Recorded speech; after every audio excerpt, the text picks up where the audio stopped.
Hello students, જે next chapter આવે છે તમારા જે સિલેબસની અંદર જે 9મું ચેપ્ટર છે એનું નામ છે નોસ ડિસ્ટ્રીબ્યુશન લો, જે યુનિટ 5નું ચેપ્ટર છે. આ જે નોસ ડિસ્ટ્રીબ્યુશન લો છે એ જે આપણે આજે સ્ટાર્ટ કરીએ છીએ. હવે જોઈએ કે નોન ડિસ્ટ્રીબ્યુશન લો છે એ શું છે. Nuns carried out a large number of experiments to study the distribution of numerous solvents between a suitable immiscible solvents. Nuns generalized his observation in the form of the law known as Nuns distribution law or partition law. એટલે જે આ નિયમ છે એ કોને લાગુ પડે છે કે જ્યારે સોલ્યુટ હોય, સોલ્યુટ એટલે દ્રાવ્ય, એ ઇમિસિબલ સોલ્વન્ટમાં દ્રાવ્ય કરવામાં આવે છે. જો બે વસ્તુ યાદ રાખજો અહીંયા, સોલ્યુટ એટલે શું અને સોલ્વન્ટ એટલે શું. તો સમજો, દાખલા તરીકે આપણી પાસે વોટર છે, બીકરમાં વોટર ભરેલું છે આપણી પાસે, બરોબર. હવે એમાં આપણે કંઈક ડિઝોલ્વ કરીએ, દાખલા મીઠું NaCl, બરોબર, સોલ્ટ, આને આપણે આમાં ડિઝોલ્વ કરીએ તો NaCl છે કે એમાં જે સોલિડમાં ઘન પદાર્થ હશે અને આમાં પ્રવાહી ભરેલું છે એટલે એ આપણું લિક્વિડ થયું, બરોબર. હવે લિક્વિડ આમાં ભરેલું છે એ આપણું સોલ્વન્ટ કહેવાય. સોલ્વન્ટ એટલે દ્રાવક. દ્રાવક એટલે કે જેનું પ્રમાણ વધારે હોય એને દ્રાવક કહેવાય, જેનું પ્રમાણ ઓછું હોય એને દ્રાવ્ય કહેવાય. અહીંયા દ્રાવ્ય તરીકે શું લીધું છે? NaCl લીધું છે, જે ઘન અવસ્થામાં છે, જે દ્રાવ્ય થશે. શેમાં દ્રાવ્ય થશે? વોટરની અંદર એ દ્રાવ્ય થશે.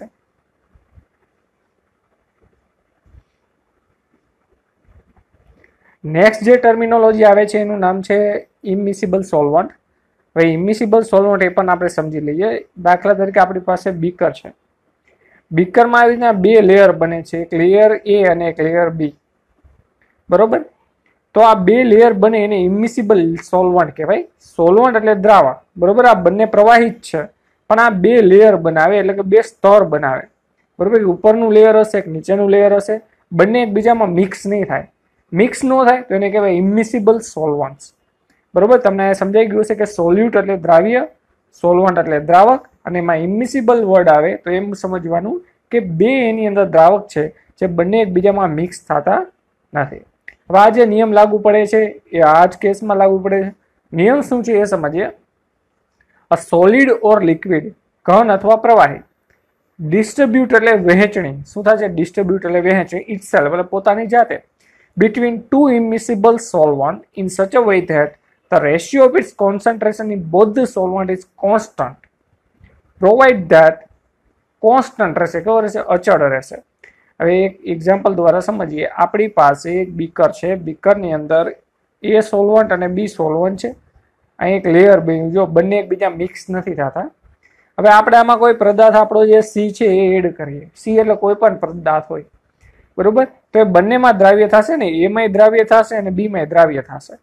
બે સોલ્વન્ટ હોય, બે દ્રાવક હોય, બે લેયર બનાવે તો બંનેમાં એક દ્રાવ્ય થાય, બરોબર. હવે આ જે C પદાર્થ છે એ બંનેમાં એનું દ્રાવ્ય થવું એટલે વેચાઈ જવું, બરોબર. બંનેમાં વેચાઈ. હવે જે આ નિયમ છે એ ક્યારે લાગુ પાડી શકાય, અને જે કોન્સન્ટ્રેશન છે એ કોન્સન્ટ્રેશન એટલે સાંદ્રતા, તો બંને દ્રાવકમાં કોન્સન્ટ્રેશન છે અચળ ક્યારે રહેશે? તો એના માટે અમુક કન્ડિશન છે. એ કન્ડિશન ફૂલફિલ થાય તો એ દરમિયાન જે કોન્સન્ટ્રેશન છે એટલે કે બંને સોલ્વન્ટમાં જે દ્રાવ્યનું કોન્સન્ટ્રેશન છે એટલે કે સાંદ્રતા છે એ અચળ રહેશે. એમાં પહેલું કન્ડિશન છે ટેમ્પરેચર મસ્ટ બી કોન્સ્ટન્ટ. જો ટેમ્પરેચરમાં ફેરફાર થાય તો એની દ્રાવ્યતામાં પણ ફેરફાર થશે. Second, the substance dissolve in both the solvent in the same form. બંને સોલ્વન્ટ હોય તો બંને સોલ્વન્ટની અંદર જે પદાર્થ તમે એડ કરો એ સરખા પ્રમાણમાં એની અંદર દ્રાવ્ય થવો જોઈએ. Third, the distributing substance does not dissociate or associate either of the solvent. જો આ અગત્યની વસ્તુ છે, ડિસોસિએટ એટલે છૂટું પડવું અને એસોસિએટ એટલે ભેગું થવું. એવું ન બનવું જોઈએ કે જ્યારે તમે પદાર્થ એડ કરો ત્યારે તેની અંદરના જે બે સોલ્વન્ટ છે એની સાથે કોઈક પ્રકારનું બોન્ડિંગ થાય, અથવા તો જે તમારો પદાર્થ છે એ કંઈક નવું જ બનાવે, બરોબર. દાખલા તરીકે તમે C તમારો પદાર્થ છે એ એડ કરો તો C ડાયમર બનાવી નાખે તો C2 થઈ ગયું ને, બે પદાર્થ ભેગા થઈ ગયા. અથવા તો એવું કંઈક નવું બનાવે, કાં તો એસોસિએશન થાય કાં તો ડિસોસિએશન થાય, તો એ થવું ન જોઈએ, બરોબર. આવા કેસમાં નેક્સ્ટ આવે છે no chemical combination take place between the solute and either of the solvent. એવું ન બનવું જોઈએ કે સોલ્વન્ટ અને સોલ્યુટ એટલે તમે જે એડ કરો છો એ સોલ્યુટ છે અને તમારો જે સોલ્વન્ટના જે બે ભાગ છે, બે લેયર, એની સાથે કોઈ પણ પ્રકારની પ્રક્રિયા ન થવી જોઈએ. જો પ્રક્રિયા થાય તો તેની સાંદ્રતા અચળ રહેતી નથી. Next, the concentration of the સોલ્યુટ is લો. આ નિયમ જ છે કે કોન્સન્ટ્રેશન જે છે સોલ્યુટની એ ઓછું હશે કમ્પેર ટુ ધ સોલ્વન્ટ. એટલે સોલ્વન્ટ કરતાં ઓછું પ્રમાણ જેનું હોય એને આપણે દ્રાવ્ય કહીએ છીએ અને જેનું પ્રમાણ વધારે હોય એને દ્રાવક કહીએ છીએ. બરોબર, તો આ જે અમુક જે ક્રાઇટેરિયા છે ફૂલફિલ થવા જોઈએ. હવે એની પહેલા આપણે થર્મોડાયનેમિક્સ ઓફ સોલ્યુશન એ પણ સમજવું પડશે. એના થકી આપણે જે આ નિયમ છે બરોબર એ પણ સમજી શકશું સારી રીતે. તો જે મેથેમેટિકલ ફોર્મ છે એને પણ સમજવા જરૂરી છે. તો નેક્સ્ટ થિયરી આવે છે થર્મોડાયનેમિક્સ ઓફ સોલ્યુશન. સોલ્યુશનની થર્મોડાયનેમિક્સ. હવે તમને ખ્યાલ હોય તો થર્મોડાયનેમિક્સનું ગુજરાતી થશે ઉષ્માગતિશાસ્ત્ર. બરોબર, જે ઓલરેડી તમારે 12th ની અંદર આવેલું છે, જેના નિયમ પણ તમે સ્ટડી કરેલા છો. ઉષ્માગતિશાસ્ત્રનો પહેલો નિયમ, બરોબર, ઉષ્માગતિશાસ્ત્રનો બીજો, ત્રીજો નિયમ વગેરે તમારે ઓલરેડી સિલેબસમાં હતો, જે 12મા ધોરણમાં તમે ઓલરેડી સ્ટડી કરેલો છે. પણ હવે એક સમજી લ્યો કે એની જે ટર્મિનોલોજી છે તમને ખ્યાલ હોવો જોઈએ. જેમાં પહેલી ટર્મિનોલોજી છે free energy of mixing. Mixing માટેની ફ્રી એનર્જી છે. ફ્રી એનર્જી એટલે મુક્ત ઉર્જા, જેને આપણે ડેલ્ટા જી વડે દર્શાવીએ છીએ. તો એ ડેલ્ટા જી શું છે? ડેલ્ટા છે એ ફ્રી એનર્જી છે, બરોબર, જેને ગિબ્સ ફ્રી એનર્જી કહીએ છીએ, જેને ડેલ્ટા જી વડે દર્શાવવામાં આવે છે. મિક્સ અહીં એટલા માટે લીધું છે કારણ કે આપણે બે સોલ્વન્ટ લઈએ છીએ એટલે મિક્સમાં હોય છે, એટલે મિક્સ વર્ડ અહીં એડ કરેલો છે. Consider the mixing of two liquid. બે લિક્વિડને તમે મિક્સ કર્યા, જેમાં એ અને બી આપેલા છે. એટ પ્રેશર P, એનું કોઈ પ્રેશર છે, એન્ડ ટેમ્પરેચર T, બરોબર. The molar free energy of pure liquid is GA bar and GB bar respectively. Let us assume that the vapor of A and B are ideal gases and that when liquid A, B are mixed, the solution form is an ideal solution. Ideal એટલે આદર્શ. હવે આદર્શ કોને કહેવાય? બરોબર, ideal solution કોને કહેવાય? Ideal gas કોને કહેવાય? આઈડિયલ ગેસ એને કહેવાય કે જેમાં ઇક્વેશન છે PV = nRT. આ ઇક્વેશનને ફોલો કરે તો એને આઈડિયલ ઇક્વેશન કહેવામાં આવે છે અને આઈડિયલ ગેસ જ ફોલો કરી શકે. બરોબર, આદર્શ વાયુ જેને આપણે કહીએ છીએ કે જેના સાંદ્રતામાં કંઈ ફેરફાર ન થાય. તો એવા કેસમાં આપણે પ્યોર લિક્વિડ હશે અને એના માટેનું ઇક્વેશન જે જનરેટ થશે, if Na and Nb are the mall of the solution. Na અને Nb શું છે? મોલ છે. and Ga and Gb are their respective partial molar free energy. A partial molar free energy એટલા માટે word use કરેલો છે. Partial એટલે થાય આંશિક. આંશિકનો મિનિંગ શું થાય સમજો.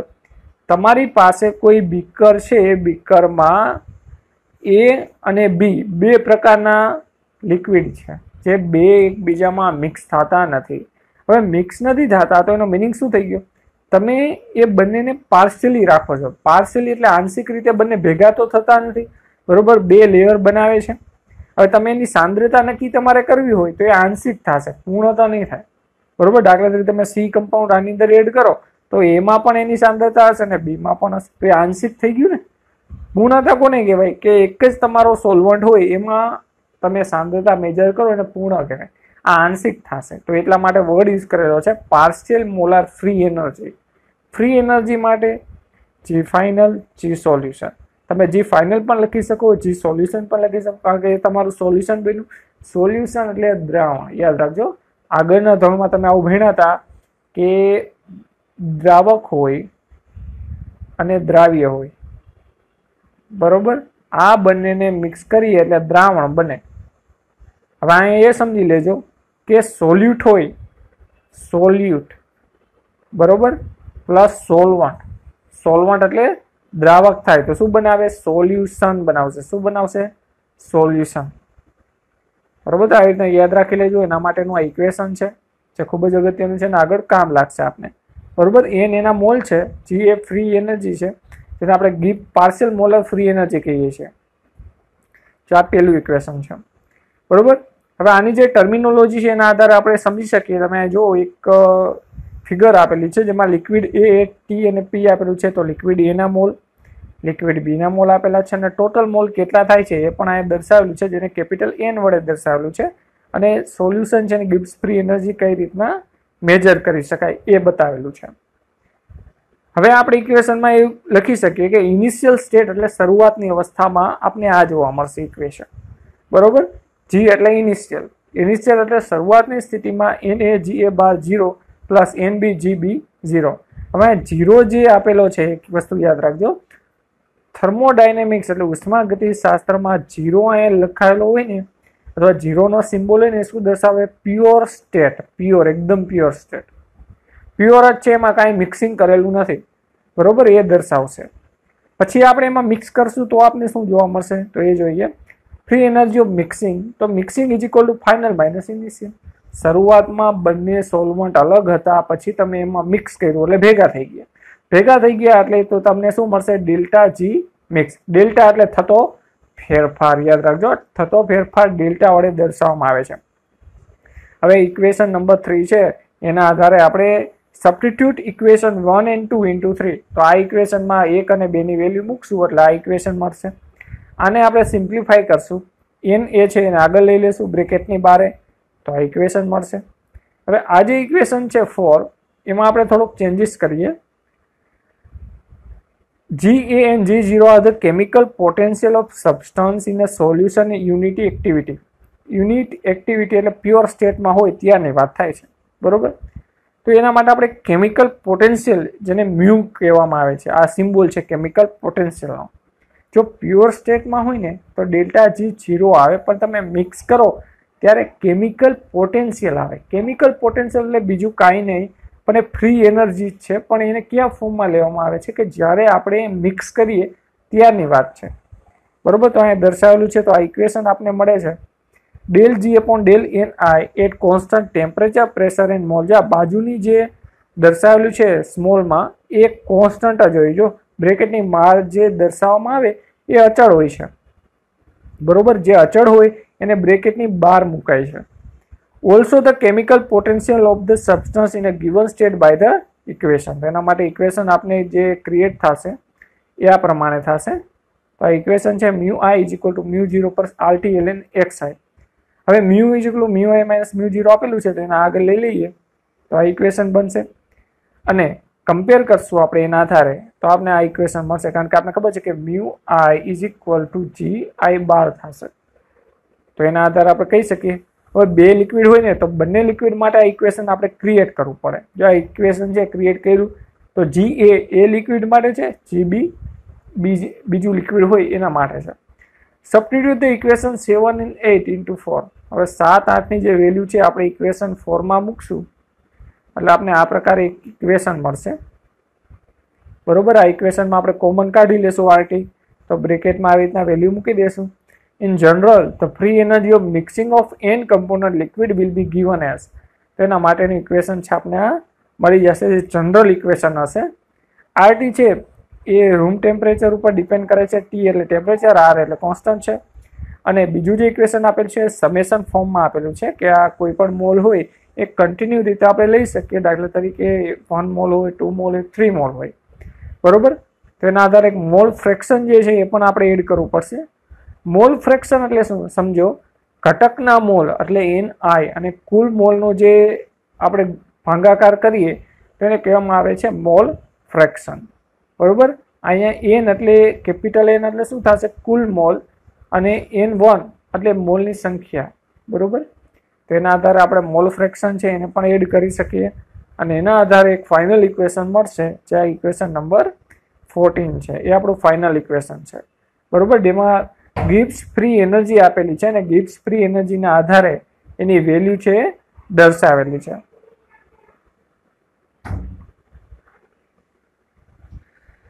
ફ્રી એનર્જી ઓફ મિક્સિંગ છે અને જેના માટે આપણે ગિબ્સ ફ્રી એનર્જી અથવા તો પાર્શિયલ મોલર ફ્રી એનર્જી કહીએ છીએ, આ એનું ઇક્વેશન છે, બરોબર. અને ઇક્વેશન છે આવી રીતના ડ્રે કરવાનું થશે. જે આપણે સ્ટાર્ટિંગ ઇક્વેશન લીધું છે, બરોબર, એનું નામ થશે ફ્રી એનર્જી ઓફ મિક્સિંગ, અથવા તો આપણે એમ કહી શકીએ કે પાર્શિયલ મોલર ફ્રી એનર્જી માટેનું ઇક્વેશન છે, જેનો સિમ્બોલ છે ડેલ્ટા G ઓફ મિક્સિંગ. તો આ ગિબ્સ ફ્રી એનર્જી ક્યારે લાગુ પાડી શકાય? કે જ્યારે નોન્સ ડિસ્ટ્રીબ્યુશન લો છે એ એપ્લાય કરવામાં આવે ત્યારે એની માટે ફ્રી એનર્જી છે આ ઇક્વેશન દ્વારા કેલ્ક્યુલેટ થઈ શકે. બરોબર, તો આજે આપણે અહીંયા સુધી રાખીએ છીએ. નેક્સ્ટ આપણે એન્ટ્રોપી વિશે પણ આગળ ચર્ચા કરશું અને એના માટેનું જે ઇક્વેશન છે એ પણ ડિરાઈવ કરશું. Thank you.